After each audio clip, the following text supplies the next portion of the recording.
I feel it. I We're think there's live, Becky. Hi. Hi.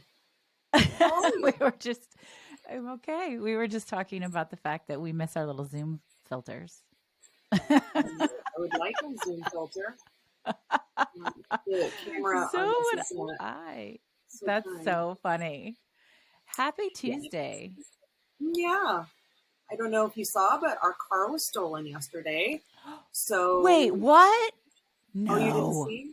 I thought you had I said something on Instagram. Yeah, our car was stolen yesterday. My husband is an educator at a high school. Granted, it is in a less, I don't know, safe part of town, perhaps. And yet, never did we think our car would be stolen from his parking lot at his at school where he works, and it was during school. And they have security officers at their campus, and they also are a campus that has um, metal detectors and the whole thing. And you would oh think my that people gosh. wouldn't think that's the ideal place to go, but apparently these people um, hit up three We're different not schools deterred. in his school system yesterday. And they got into our car and stole it in 45 seconds, which really makes you feel safe about your vehicles. It's a Hyundai, and there's a rash of Hyundais being stolen in St. Are they Louis, just but we just extra never thought would happen at his. easy? At Oh my gosh. anyway, here's the upside: the police found it in about an hour and a half. Holy shit. We haven't seen it yet, though, so we don't know the condition. We know it's got a broken window at minimum because they broke the window to get Because in, they and we got in know that way. that the steering ignition thing will be jacked up because they had to do that to take it. So we don't know. We'll see. I'm sorry. Yeah, but Oh God, you guys, it's not funny, but Becky's got this look on her face. I'm like, shit. Well, I wasn't. I know I didn't see that. Um. and so Oh the my point goodness. being, I don't feel my shiniest best today, but that's good because we're talking about shame, so it's probably We. good to feel like I'm in Yeah. that kind of gooey, sensitive, not so at my best space where shame can sometimes creep up. So this will be a really interesting conversation. You know what? It's I am in the same. My car was not stolen yesterday. Thank goodness. I am. I am in the same space, and just as I was logging on, I was thinking, universe, you are sometimes a sassy little minx because we have this like topic planned and all of my feelings are big today. They're so big and I'm like trying to like EFT tapping and doing meditation and going for a walk. I'm like I have Starbucks rewards points. Let's get the biggest cappuccino I can get. Like all of these things because I'm also feeling big feelings. I will say it's eclipse season and Mercury's in retrograde and it's, a week from the election. And like there are reasons to have big feelings, but we do. So yeah. Yeah. Universe, our friend, saucy Ditto. little minx. I was driving around this morning thinking, oh, there was even a part of me that was like, oh, we should just cancel this. What am I thinking? I don't even want to talk about this stuff because my feelings are too, like, I'm too raw right now. And Yeah. then I was like, maybe this is the best time to have this conversation. So we'll see. Yeah. We'll be honest. Well, I can tell that there's some folks here. We would love for you to say hi, tell us your name, tell us where you're from. Um, Background is that Becky and I have been friends for quite some time. We were having a conversation and shame and self shame kind of came up, and we've been kicking around the idea of having this conversation publicly. And then we called each other on our bullshit a couple weeks ago and said, no, let's really have this conversation out loud. And so here we are. We did Yeah, I it. feel like we first talked about this, I mean, months ago. For all I know, it Yeah, could I have been think a it was year like ago. April. It would Yeah. no, it was Okay. spring. It's been a while though. So 6 months ago we talked about, and then we hmm occasionally have hinted around, and here we are talking about Yeah. shame, So and as you call it, self-shaming. I don't know. For some reason, I don't love that term, but that doesn't mean it's wrong or bad. It's just well, they're two something different things, I think. That's an interesting place to start. So, if memory serves, for those of you, and I guess we should introduce ourselves because I don't know who is here and who is what. But I host a podcast called The Brave Files, and Becky was a guest. A great, it's a really good episode, you guys. I urge you to go listen to it. And right there at the end, there was something that happened, and I'm like, Becky, you just shamed yourself. So that was so. I think there's like two different there is shame, like the feeling of shame that's otherwise. And then that's the shame we put onto ourselves, which is sometimes like so much hard. Like, I did it to myself. And then what leads to that? So, and I do it all the time. We all do it all the time. So I don't know. Do you want to introduce yourself to the crowd? Yeah, I'm Becky Mollenkamp, and I'm a coach as well. And I have a podcast called The Gutsy Boss, and that's kind of my business. I do accountability coaching. And a lot of that is helping people like release the shame that I say is given to them, but also I know we're reinforcing. And yet, I guess the self-shaming thing to me also feels a bit like you're doing it to yourself, but usually it is only reinforcing something that's been given to you, in my opinion. But I love I love having these conversations where maybe we have differences, and I think a lot of it's just nuances and how we talk about things. Yeah. But I think it's really interesting to talk about shame. It is interesting, and it just feels icky. Every time one of us says it, I can feel it here. I go, oh, because it's such an icky. It's an icky word. I'm Heather Vickery. I am a transformational success coach. I work with entrepreneurs who are just getting in their own way a little bit, who are ready to transform into the next phase, and have realized that these things are easier to do with support and community than on our own, because we got this far on our own, and that's pretty awesome, and we're badass. And now what? So here we are. And I love that we started with Becky and I were like, should we cancel? Like, it took us a long time to do this. We've been talking about it. So now you guys know we're just like you. we put things off. Sometimes we want to change our minds or walk away. And I'm glad we're both here. Me too. And thank you. And I was having shamey feelings this morning because my husband and I had a little bit of a tiff this morning, which happens, and all kinds of feelings coming up around like, am I bad? Like, not just I feel bad about this thing happening, because we were going to talk a little bit about guilt versus shame. And to me, the difference is like, I did a bad thing versus I am a bad person. Absolutely. And it's interesting to me how the built-in automatic response that I tend to have in most situations, big stuff or little, is not, oh, that was bad, that thing was bad, or I shouldn't have said that, but like, I'm a bad person for that. Like, that thing only reinforces or shines the light on just how shitty of a person I am and all the ways I need to like fix myself and improve myself. And like, I mean, just this morning I was having those feelings, and it's like this constant mind game, this like chatter in my head where it comes up, something happens, the automatic response that I can feel kick in is, oh, you are bad for that. This just showcases how bad you are. And then me having to do all the internal gymnastics around like, no, you are not bad. That thing was bad. Or maybe that thing wasn't even bad. Right. Which all of the investigation around that wasn't actually bad. Or is it that I'm just feeling bad because I'm advocating for myself, or I'm, speaking truth, or I'm using my voice, and all these things that as a woman, especially, I have been conditioned to think are bad for me, but not necessarily bad. Anyway, so it's all of that stuff that comes up. And it's amazing how years of work,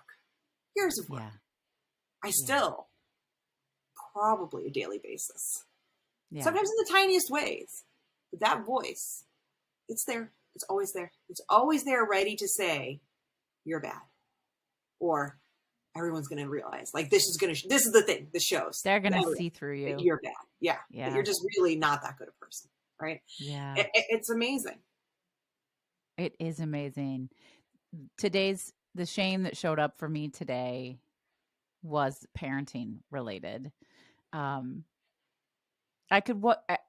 I used my tools pretty quickly through this one, but I felt it the whole time. My youngest is in 4th grade and she's 9, and she kind of dawdled a little bit and then tried to leave the day after Halloween, tried to leave for school without brushing her teeth. And I was like, no, that's not what we're doing, but we're going to be late. I'm like, you've been up for an hour and a half. Like, yeah, we're going to be late. You have to brush your teeth. And then the socks were bad and I can't do these all day. And then a kid in her class had COVID, so now they're masking. And she gets in the car and she breaks her mask because she's aggressive with it. And I don't want to go to school. And part of me is like, oh, I'm a terrible parent. I'm forcing her to go to school and she's upset, or I'm forcing her to wear socks that are uncomfortable. And we know that these children sometimes have clothing sensitivity issues. And like, I can justify all the reasons why I should give in, but I don't give in, which I think was the right decision. But then I feel bad about that. There's shame attached to, like, maybe I'm not a sensitive enough parent, or Oh my gosh, gosh. if I had done the laundry, she would have those seamless socks cleaned that she really prefers. When she goes to her dad's house and she wears the same socks for 5 days straight. Because I mean, there's nowhere that brings up my own shame stuff more than parenting, for sure. yeah. Like, that has been the biggest challenge in that. Probably because so much of my own shame is rooted in the way I was parented, and not even in like a, hey, you know, my mom's a bad person or any of that stuff, but just like, I think so much of what we learn about shame most directly, and maybe with the greatest impact, very often for a lot of us, comes from that parent relationship. And so like, I think then that just, anytime I see myself stepping into something that feels that triggers that, brings back that stuff, like it really triggers a lot of that shame. I have so much of that shame of like, the stuff that comes up, it's never like, oh, I shouldn't have lost my patience, or I wish I hadn't lost my patience, or next time I even hear, I'm just even trying to reframe it as I'm going here, right? Or even better, like, next time I'm going to work a little harder not to lose my patience, or even all parents lose their patience, and that's okay. And this one moment's not going to affect our relationship forever. But that stuff is the stuff I have to get to. The natural response is almost always, I'm a shitty mom. I'm a bad person for having lost my patience. I don't like, not even I don't like here's the unfiltered like voice that comes up. Not even I don't like myself for that in the moment. Like, I hate myself for that. I'm bad for that. Like, right? That's that heavy feeling that seems like, and again, doesn't matter how much work I've done. It's there. It's like that low hum that just is existing at all times. That's just ready to like get you. And then having to actively work against that. Yeah. That low hum. So that's interesting. We chatted last week and we kind of put some bullet points together so that we didn't go off on a tangent and miss all the things we wanted to share with folks who are listening.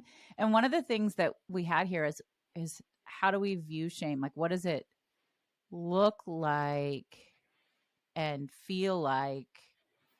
Do you know when it's coming? You said that low hum. Do you feel like a buildup, or does it hit you hard? And I don't know. I'm curious. I don't know. For me, like, I feel like I can go through I don't feel like I feel like there's this low hum, right? So I know it's there lurking all the time, but it's not in my conscious awareness all the time.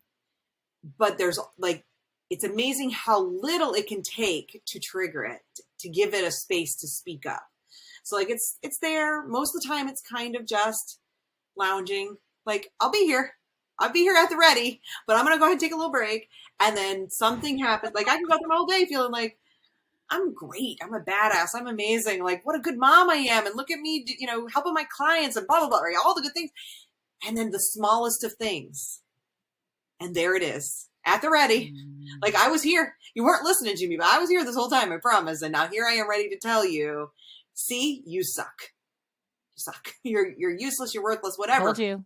Yeah. Yeah.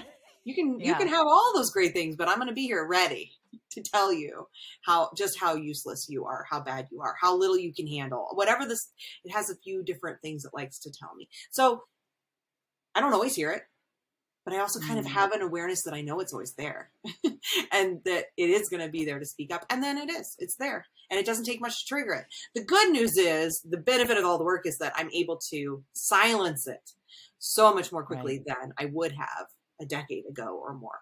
But for me, it's always there. So there's an entire circle of folks, and I spend some time in this energetic space, who I wonder if they would say, do you think it's always there because you've decided it's always there?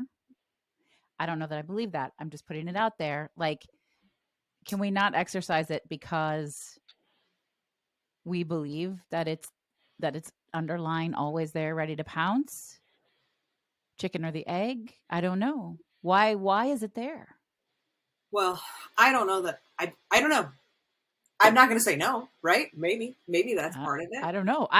It's but also, I don't love that line of, I don't even like that thought exercise personally, because I feel like it only feeds into and reinforces shame, because I don't that's exercise basically now either. blaming me. You know what I mean? And I'm not saying you're doing this, but like that Yeah, line of no. thought to Yeah, me feels very much like blamey, shamey stuff that sure. is so it so permeates coaching, even Yep. in therapy spaces. Like it's a very prominent thing of, you feel that way. Well, it's your fault you feel that way. It's your Yeah. fault. You think these things. It's your Yeah. fault. You do these things. This is all your fault. If you just didn't think that way, if you just magically change those things, it would go away. So if you don't, then what that leads to is more shame. Well, now I'm a shitty person Absolutely. because I can't get Yeah. rid of this thing. And it's all my fault Yeah. that I can't. So I must be a piece of shit because I can't get rid of it. And that's the stuff that is so prevalent in the Yeah. self-help personal development space that I just Yeah. actively want to fight against. Is that possibly true? Maybe. Does it matter? Is it helpful? To me, no, not at all. Really. Yeah. No, I feel that. I agree completely. I mean, that's for me. I mean, I'm certified in positive psychology. I am here for thoughts become things and words matter and all of that. But I also, I know, I don't just think, I know that pretending we don't feel certain things doesn't make those things go away. It doesn't get rid of them.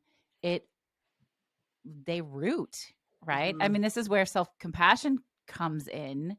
For those of you who are familiar with Kristen Neff's work, that's the hardest work I've ever done. If you want to talk about releasing, because I think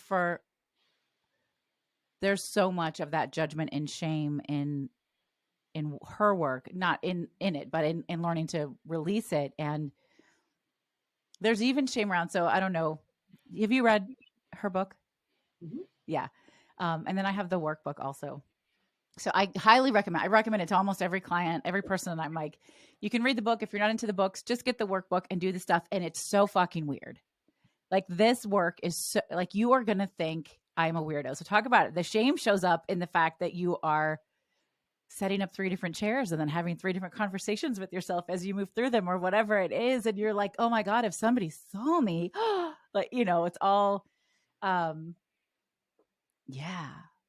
I'm all about, I mean, my work is fully grounded in self-compassion. That is the foundational Yep. stuff of what I do. And I actually like Fear Self-Compassion better, her newer book. I do I too. think it does a really good job of addressing exactly what I'm talking about and what you're talking about, and why I find that other line of thinking problematic. It is, in my opinion, coming from generally, when I've seen that line of work, that line of thought employed, it is almost always coming from a real place of privilege and from a real place of unacknowledged privilege. Yeah. And that is, to me, deeply problematic. When people who have immense amounts of unearned privilege try to tell other people who may Like not have, us, to be fair, like Becky and correct, I, no, we have correct, immense absolutely, amounts but of I don't unearned participate privilege. in this. But yes, Yeah. it's most Yes. often white women. Let's be Mhm. honest. A lot of Mhm. times it's white men. It's the Tony Robbins of the world. But there's also a whole lot of white women that are just as bad about perpetuating that way of showing up. And Yeah. when people who have a lot of unearned privilege and don't acknowledge that privilege, and then try to tell people without that same type of privilege, just change the way you think. It worked for me. Why doesn't it work for you? Mhm. And now we're blaming and then creating shame without acknowledging that, yes, I can change a whole lot of things, but guess what? I can't change, at least not today. I don't get to change racism, although that is obviously not the thing that directly affects me, but I also don't get to change sexism. I don't get to change the societal expectations of around motherhood. I don't get to change, all these other systemic issues, ableism, we know them all. I don't get to change those things. I can change my thoughts, sure, but that doesn't mean I'm showing up a world that looks any different, that isn't constantly inundating me with either messages or real life freaking situations that make life really hard and that make me feel bad. And then when somebody's telling me if I would just change my thoughts, it would all be different. That is why I find that so incredibly problematic. And I love the new, Fear Self-Compassion does a really good job, I think, of acknowledging a lot of that. Because guess what? Kristen Neff is another white woman writing about these things. And I think we all need to do a better job of saying, sure, your thoughts are a big part of that. And you do have a lot of control over that. But you don't get to control the world in which you're living. And when that world is constantly battering you either with messages or real life harm, and the messages are harmful enough, but then actual harm, you're changing your thoughts only does so much. You can't remove the, like, to me, it's really harmful to say, like, just stop thinking that you're a bad person and then you won't be a bad person. Yeah. But when the world around me is constantly telling me all the reasons I'm bad, it's not always enough to say, I can just change my thoughts about it.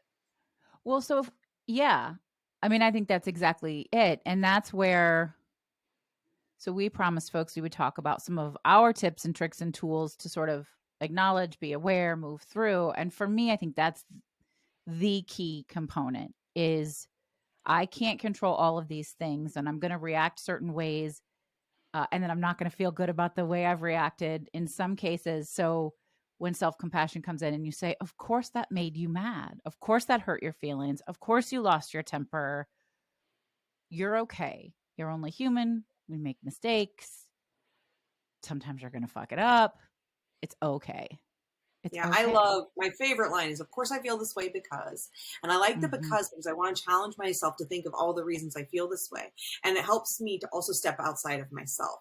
I don't feel this way because I'm a shitty mom. I feel this way because I've been made to believe that a mom's supposed to show up a certain way and that a mom's supposed to do something, like that if I don't do everything perfectly, that I'm a failure. All of these messages I've been given. Of course I feel this way because this is what I saw in role models. Of course I feel this way because, when I don't show up that way, I get people who will say, "Oh, you did that." What, right? I get judgment from other moms. Like, so stepping outside of myself, and I love that, being able to say, "Of course, I feel this way because what? Because why? Why am I feeling this way?" And when I listen to my truth, I know the difference in that shamey voice. I can hear it where it comes from. I know what it sounds like. I know that hum. I know that darkness. When I don't listen to that voice and I actually check in with my inner knowing, the voice that tells me with as much certainty that 2 + 2 = 4 and that my child loves me, that voice that says with that certainty, I know these things to be true. When I ask that voice, why do I feel like, of course I feel this way because why? It says a whole host of things that don't have anything to do with me.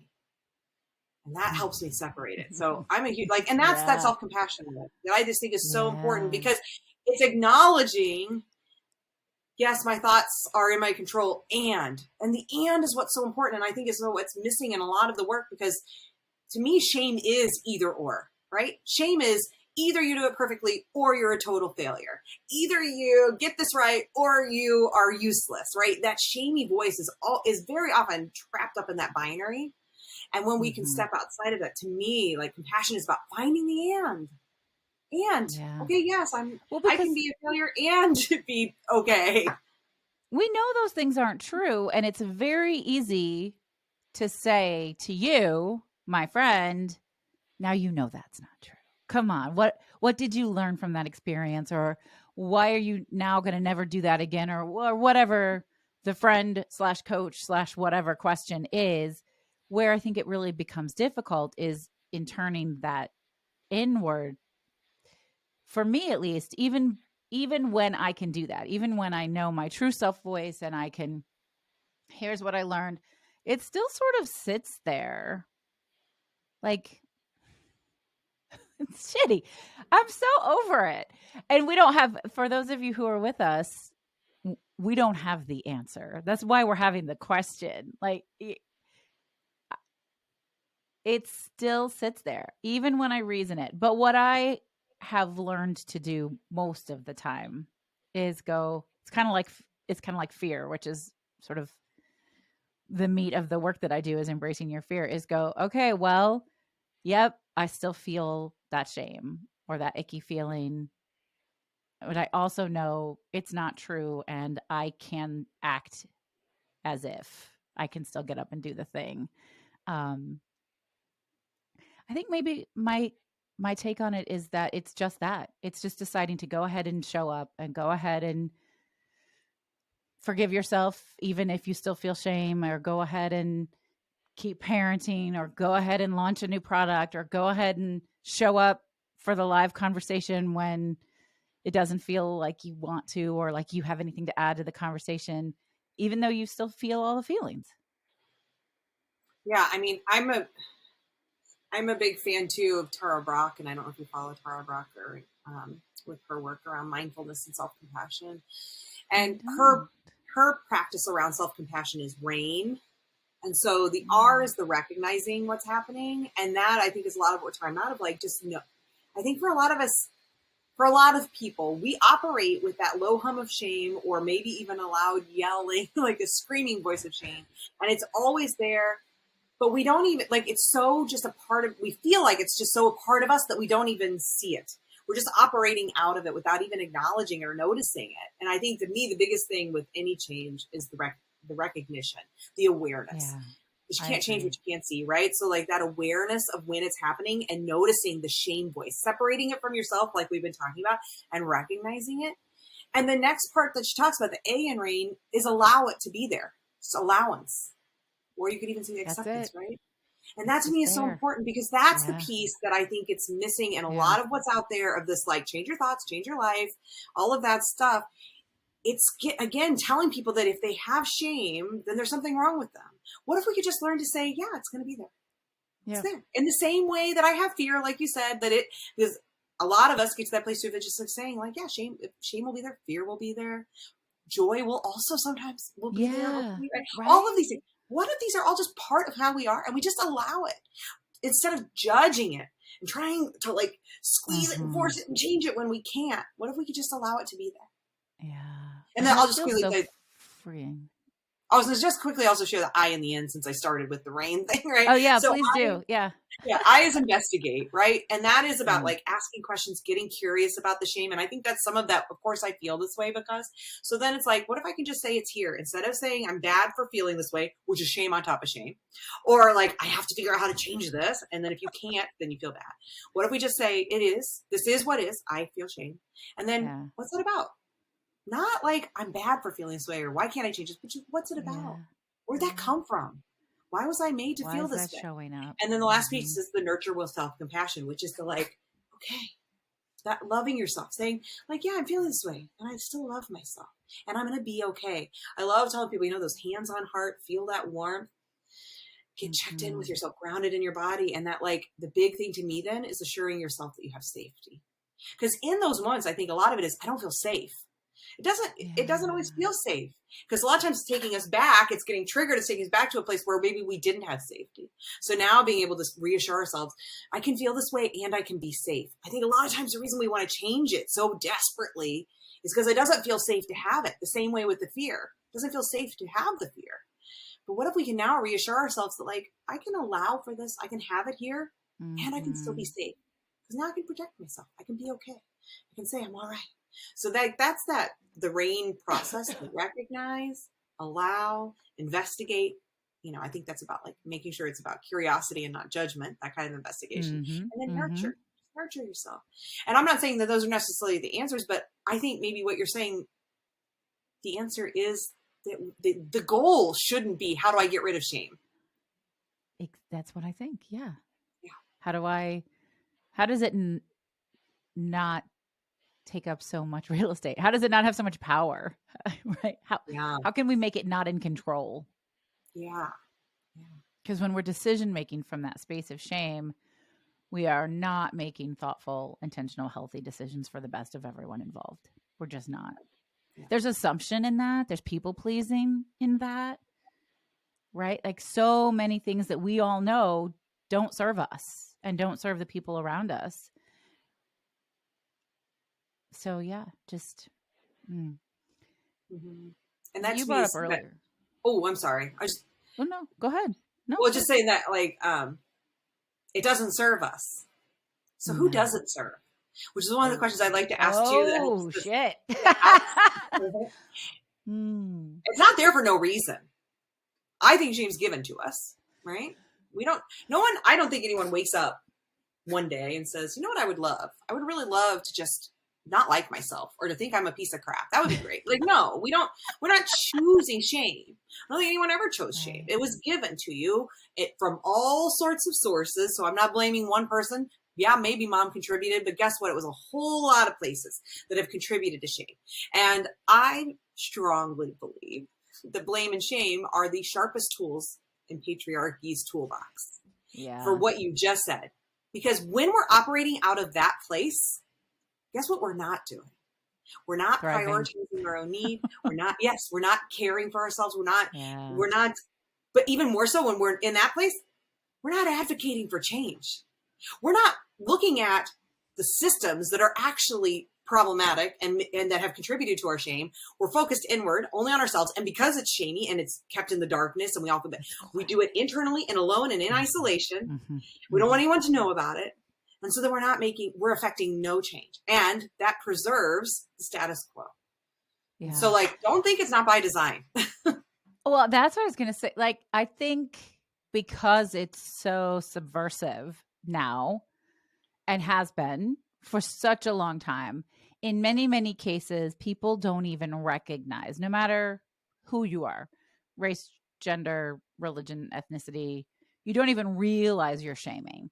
And then there are the folks who fully fucking know, but they are pulling triggers, that they are starting things like, okay, because this just happened and it's relevant. What happened to Paul Pelosi is horrifying and totally unacceptable. The story, which everyone knew was total and complete bullshit. And so this is two men, right? Like, it's the same thing.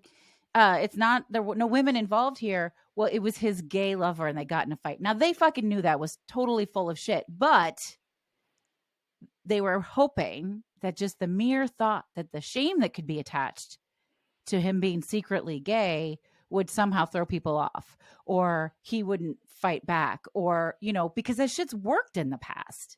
It works now for a lot of people. It's not thankfully working with this situation, but threats like that can take people all the way down, and we're, so much of that is intentional. We can see it from over here. We go, that's what they're doing here. The framing of the Tom Brady and Giselle story, which I hate celebrity gossip and all of that. But the thing that's been interesting to me is watching the way various folks have framed the story, and the vast majority of which I have seen has been about why Giselle is a bad person, of course, for leaving Tom and not supporting his dream, and that she knew what she was getting into and all of this stuff. And it's that shame that's being projected onto her. I see very little of the same point to Tom about not fulfilling, promises, not keeping commitments, not supporting his wife's dreams, not honoring the fact that she gave up so much for him. She's worth far more money than him, which shocks people too. And like the idea that her career, her needs didn't matter. And not only did they not matter, when she tried to advocate for them, she was made to feel this shame, right? And it's not about them, because I don't know them and don't care about them, but it's about the message that it sends to all women about prioritizing our own needs. It's just, a similar thing that you're talking about too, just like the way shame gets used, and we don't always see it. Because it just seems like, it's just a story about Tom and Giselle, or it's just this, this thing, this isolated incident that happened to Pelosi's husband, all these things, right? It's these like moments, but those moments are part and parcel of what this shame is all about, and how it gets to us, and how it's used as a tool to perpetuate the norms that exist, to keep women, and in this case of my story I'm talking about, people in the LGBT community, the story you're talking about, but that tells people clearly what's allowed for themselves, right? And when they're allowed to advocate for themselves, and what's okay and not okay. And then that is stuff we internalize in all these little moments from the time we're born until decades later. All that stuff's seeping in to the pores. And then we wonder, why do I feel shitty about myself when I want to ask my husband to support me more in my career, or whatever the thing is, right? It's like, well, why wouldn't you? And who benefits from you feeling that way? But sure hell isn't me, but I bet it's men. I bet it's white men. We mentioned that a little bit ago, but I'd like to bring it back, because I think if we're going to give something usable and take away that question, who is benefiting from this? Because it's not me. It's just making me feel bad. And okay, so let's use parenting, which comes up a lot, but it shows up. And first of all, the mom on mom hate, the entrepreneur on entrepreneur hate. Oh, I see him doing this, and I see him like, just it makes me mad. But if I am feeling like a terrible parent, I don't feel like getting up and making dinner. I go, oh, whatever, we'll just have cereal, right? Because I don't like, I'm not better. I'm not a better parent. Not that it's bad if you give your kids cereal for dinner, because sometimes that's just the way you got to roll. When we guilt and shame ourselves even more for our, whatever's happening, it doesn't make us stronger. So asking that question, who is this helping? Who is this benefiting? And maybe the answer is no one. And maybe that's not the answer. And that might piss you off, and maybe you don't want to investigate that. I don't know, right? You have to perhaps be in the right space to investigate why you're willing to do something that benefits somebody that you don't want to benefit. Yeah. Or why you, I don't even, like, even if we let go of the, like, why are you doing it, where maybe you start to, again, take on some blame, but just the more of, like, what's behind this? So I just, for me, I find a lot of liberation, and it's not as if, you know, and I think part of the problem is we as people are looking for quick fixes. Yeah. The thing that'll, like, change this thing today, whatever. No, it's not quick. But for me, the most effective tool that has helped with chipping away, making meaningful dents in all of this stuff for myself, is the more that I begin to feel liberated from the systems that have created it, right? And that's through that investigative work of saying who benefits and really having those questions and getting honest with myself. Does it change anything today? No, but it starts to slowly, I start to recognize more and more in the moment, this isn't even my shit. This isn't mine.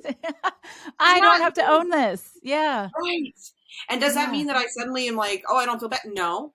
But does it mean that I'm able to get out from underneath the cloud of that shame more quickly? Yes. Yeah. And the more that I do that work, the more I put that into practice, the more that I'm able to get out of that cloud more quickly and more quickly. I don't believe it'll ever go away. If it does, that's beautiful. Like, oh, what a great gift that'll be. But I've gotten to a place of not resignation, but acceptance of the fact that perhaps this is just part of the fabric of who I am, along with all the other things that are a part of it. You know, the fear and the shame and the joy and the pleasure and the, you know, all of it. It's all there. And that's just one of the pieces. And that's okay. And it's just, it is. And the more that mixed I can start emotions, baby. Yeah. Well, I love that I'm a complicated human. And aren't we all? Of course you do. Yeah. And without, you know, shame is the one, like, I think all emotions are beautiful and valid and worthy and serve a purpose. I don't actually think shame is one of those. I actually think that it's not one that serves it. Is it an emotion? I don't know. What would you call it? I don't know. It's a good question. I don't know. Yeah. Now I want to, like, Google it. I don't know. Yeah. Well, so this feels like maybe, you know, guilt versus shame, which are often intertwined, and the concept of, so Brene Brown recently has brought in this idea of healthy shame, which I know, and I'll let you speak to it, but you're not a fan of. And I don't know that I am or that I'm not. But what I think she means is accountability. Mm-hmm. It feels like shame because it feels bad, but it's really just taking responsibility and accountability for something that you have done that it did not go well for someone else. Yeah, that to me is guilt. And I think so much of it can be semantic, so it doesn't necessarily matter. And I'm not claiming to be right or wrong in any of this, nor am I anyone to challenge Brene Brown on whether she's right or wrong. I get all that.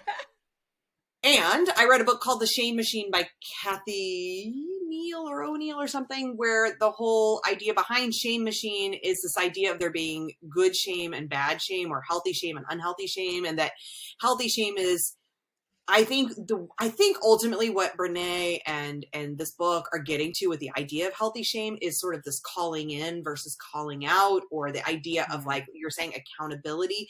But to me, none of those things are shame. Those to me are like accountability.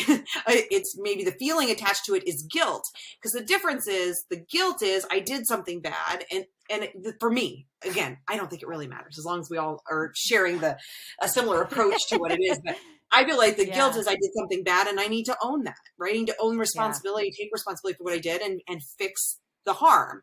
That's different than shame, which is I am bad because I did something bad. And that to me is a deeper level of that part I find I am really challenged by the idea that that's healthy. I don't think it's healthy. I don't think it's helpful.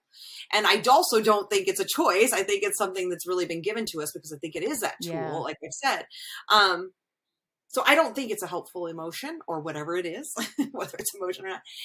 And yet I also think it's something that is just there and it's not that we're going to get rid of it, but I certainly am not going to try to perpetuate it in others because I don't think that it's helpful. And I want to learn how to, whenever I can, hold people accountable, talk about responsibility, help people manage their, manage guilt.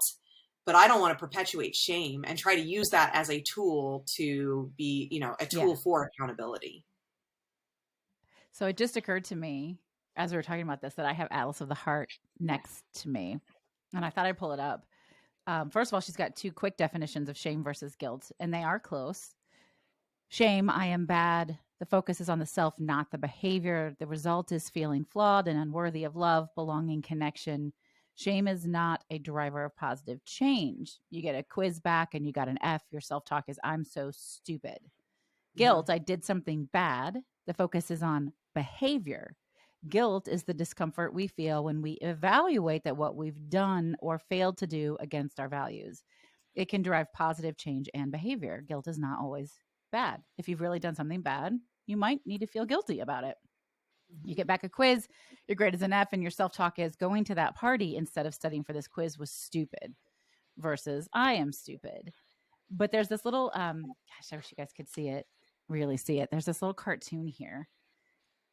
Obviously, I'm not going to read this whole book to you right now. It's a really good resource book, and I enjoy it. She's got like a little petri dish, and the 3 things that her research shows, take it or leave it, that equate shame are judgment, secrecy, and silence, because it's internal, right? You judge yourself. You don't want anyone to know about it, and you're sure as fuck not going to talk about it. That makes shame. And what Brené says the solution is empathy. And which I think self-compassion falls into the empathy category. I think empathy to me is like talking about. It's compassion outward and compassion internally as well. Yeah. And I agree. And when I talk to my son about these things, like he'll say that person's bad because they did something. And I'm constantly, even if it's, a slow process, but I want him to hear it over and over again from me throughout his life. I tell him people aren't bad, even though I get challenged by that because there are some people that I don't mean in my everyday. I'm talking like the really bad people in the world. Really bad people. I have a hard time not thinking some of those people. Right. Sometimes I have a hard time with that too, but I even challenge myself around this because I do at my core believe people aren't bad. They do bad things. And I think there's a whole host of reasons that some people do more bad things than other people. And I think they need to be held accountable. Absolutely. So not in any way saying just because people aren't bad and they've done lots of bad things, they shouldn't be held accountable. I think accountability is really important. And so really bad people who do lots of really bad things should be held accountable to a really high level. But I also want my son to hear people aren't bad. They do bad things. And so we need to focus on the thing they did, but also have compassion for the person. Yeah. And even when that can be challenging, and it's challenging for me. So I'm not here to act like I am, Gandhi and like, I never am challenged. Yeah. I'm absolutely challenged by the things I am talking about. But I do think that that language matters in how we're talking to our children, to other people, and to ourselves, and trying to constantly remember, I did a bad thing. I'm not a bad person. That person did a bad thing. They're not a bad person. Because the more we can practice that externally to that person who cut me off, rather than rushing to that guy's a jerk, to like, oh man, that was a really rude thing he did. And it's those little moments that I think start to add up in our own ability to have empathy for others and ourselves, and to be able to model that for our kids as well, for those of us who have them. So yeah. Well, and you mentioned safety, and that's one of the things. So in my coaching experiences, one of the ground rules that I have for anyone that I'm working with is we don't self-deprecate. And I will say, can we try it again? Can we do that differently? Because you just shit all over yourself. You just shamed yourself. how else can you say that? That's where, to me, like, words matter, thoughts become things, because and it often happens, really stupid stuff. I use this example a lot because it's easy. Posting on social media, like, you had said you were going to post every day on Instagram and you only posted 3 days on Instagram, so you immediately start with, well, I didn't do as good a job as I thought I was going to do, and I really let myself down because I didn't do it, versus, like, I did it 3 times. That's what happened. These are the facts. Okay, well, how do you feel about those facts? Well, I wish I'd done it more, but I didn't for XYZ. Okay, what do you want to do now? Right? Like, letting it go, because beating yourself up and self-deprecating, which is so rooted in shame. There's no guilt. That's not about guilt. That's about shame. Treating yourself like shit when it's done. It's already done. How does that help? Yeah. Yeah, and shame's never helpful. I don't think it's ever helpful. And that's the difference to me, where guilt can be, I think, is potentially a helpful emotion when we can recognize I've done something bad. So how do I right that? Right. So there's if we didn't ever feel guilty, we would do all kinds of horrible things, because why not? There's no repercussions. There's no responsibility, whatever. Right. So we need that guilt feeling to help keep us acting in alignment with our values and our morals and all of those things. Shame, I don't find in any way helpful. It's just a harmful thing. And yet trying to say that we have to just get rid of it is also not helpful, because it's not realistic. No. Right? So how do we live with it? Yeah. We live with it. I think, we love ourselves through it, and one another. I'm always really grateful for my chosen community. I sort of know who my people are that I can go to and say, this is how I'm treating myself right now. This is what I'm feeling shameful about or giving myself a hard time about. And as I always say, there are no safe spaces. There are safe people, and it's the people who make the spaces safe. So I can go to those people and they say, well, let's talk through it. Or what if you have this, what if you feel this way instead of that way? Just, right? Like, you don't have to do it all by yourself. It's very difficult to do it all by yourself. So who you choose to spend your time with and confide in is so important to me. I don't know how you feel about it, but I'm all about community and being all of lonely and not having people to go to and say, this is what's showing up for me today. I think it just fuels the fire. Yeah. Because what you said from that book, and I absolutely agree with, is that one of those ingredients of shame is the secrecy. That's right. The keeping it in the dark. Yeah. I always tell people, like, I think shame and other things like it are, all of these really icky emotions and things that we don't want, like, they're like a fungus and they grow in darkness, but you put some bright light on it and it dies, right? Like, that's what stops it. That's the thing that kills it. And by keeping it all inside and not ever wanting to share it, which I understand, because the compulsion is like, if I share this, our worst fears will be recognized because someone's going to say, you're right. You are useless. You are worthless. That's that fear, right? If I say I'm a horrible mom because I'm a bad person because I didn't have patience with my son, and listen what I did. I yelled or whatever. The worst thing in that fear is that they're going to say, oh my God, you are a horrible mom, right? And all the things we realize. And that fear holds us back from sharing, because we cannot have those worst fears recognized and realized. And some of that, to be fair, may be rooted in truth. There may be times when we have shared and we have had that. We have been met with that because it wasn't a safe space or a safe person, because not all people are doing the work. No. Some people, instead of dealing with their own shame, project it onto other people to make themselves feel better. If I make you feel littler, then I get to feel bigger, right? And that's my coping mechanism. So all those reasons, that may have actually been your truth. But we have to find those places, those safe people, to be able to have those conversations so that we can shine the light on those things to stop it. That's what stops the growth. Yeah. But it is hard to have that. And I know we're getting close on time, so I don't know. I know nobody's using the chat. If you want to use the chat and throw in a question, use the chat. We can see that you're here, and we're glad. And you don't have to chime in. No that's pressure. Not and no shame. No pressure. But you may. No shame if you don't. And you may. That's actually, you may want to reach out to us later or separately. We're both here for that. I'm easy to find on Instagram. I'm at Vickery & Co. You can email me, heather@vickeryandco.com. A short link to all the places, which just makes life easier, is vickeryandco.com/social. Come and chat, and we can continue the conversation privately.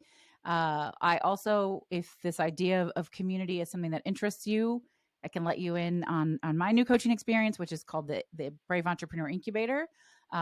This isn't a sales pitch, so it's there, it's open. We're doors are open for applications right now if you're curious. And then I know Becky, you can tell folks how to find you if they have Yeah, questions. less on social media because I I am know. slowly walking my way out. Now with Elon Musk, I'm pretty sure I'm going to be leaving Twitter as well, and I've already backed out of Facebook, and Instagram might be next. So like, I'm really close to being done. I'm not on Facebook much at all. Yeah. I want you to tell everybody how to contact you, and then I want to. This is interesting. Well, maybe we should save it for later because it's not shame related. But I read a really interesting tweet today about most of the people who are leaving are white and have the privilege to go, fuck this, I don't want this, I'm leaving, versus the staying and fighting. And then there's but I don't want this douchebag to have my money, whatever. It's a complicated. It is. There's the yes and again of yes and it's also not my responsibility to prioritize a fight that I may not even fully believe in I know. over my I own know. mental well-being. Absolutely. But anyway, there's lots But there. yeah. But yes. So you can find me at BeckyMollenkamp.com, which is the best place to find me. Just go to my website or listen to my podcast, The Gutsy Boss. Who knows? Oh, it's so good. You guys should go listen. I might repurpose this into an episode. We got a recording here. We could both do that. So maybe you're already listening to my podcast, in which case go to Becky Mollenkamp. And also on my website, I have some little gutsy, I call them gutsy guides, and they're like just really packed full, they're workbooks packed full of different worksheets that I use with folks for a whole host of things, including things like setting boundaries and imposter syndrome, which can be a bit rooted in shame as well. So you can go to BeckyMollenkamp.com/resources to find those.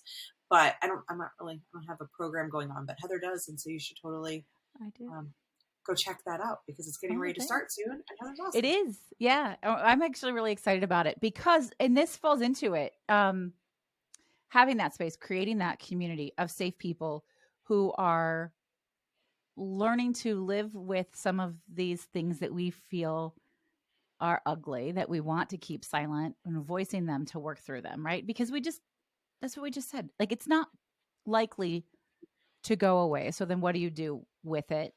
How do you move through it? And I hope that the people who have joined us today, the best I can hope for you is that you take it. And the next time that shame sort of bubbles up, you say, what is this about?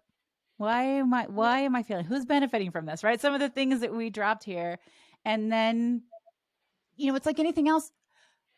Now that I think about it, sometimes you get up and you take a walk or you close your computer or you decide to work on a different project. And then you go, oh, that wasn't so bad. Okay, this is what that was. Oh, now I can solve this problem, right? So hopefully it'll just get you far enough away from it that it doesn't feel like it owns you.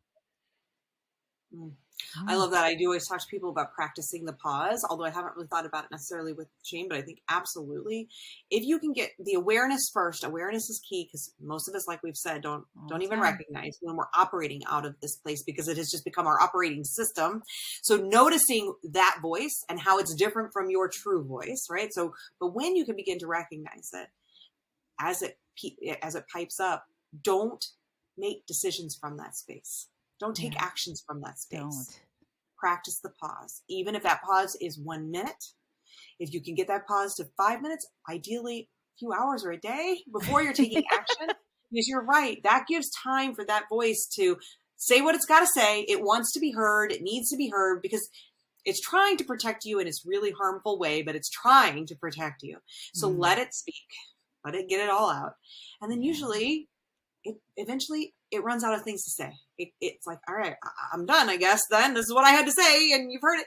And then you can get yourself back to that state of like self-love with all the compassion to hopefully hear your true voice and make decisions from that place. But I think very often we just make these knee-jerk reactions, take these knee-jerk actions from that place because we're not even putting any space in there. So I love the idea of like just some space. Yeah. And be gentle with yourself. Lots of self-compassion, giving yourself lots of grace. And then the last tip, if it's a tip, if we can call it that I would say is really be thoughtful about your community. Who are you spending your time with? Who can you go to admit this shame? Who can you go to cheer you on, to call you on your bullshit, whatever it is? It matters so much. It matters so much who you're choosing to spend your time with. So just be thoughtful.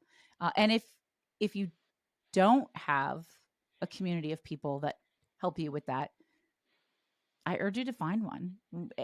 Reach out to me or Becky, and maybe we can help you find one, or make some suggestions on where you can go, who you can talk to, but find a community that lifts you up.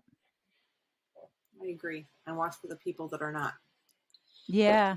Silence more of those voices and welcome in more of the ones that do create that safety for you. For I love sure. it. Thank you. This is fun. I'm glad we did this. I'm glad we finally did. I am too.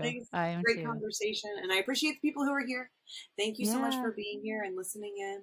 And if we reshare this on the podcast, thank you, folks, also for listening in. Thanks for listening. Yeah, we will. We'll put it out there. Why not? All right. I am going to stop the recording, you guys. Thank you so much. Take care. Bye. Thank you.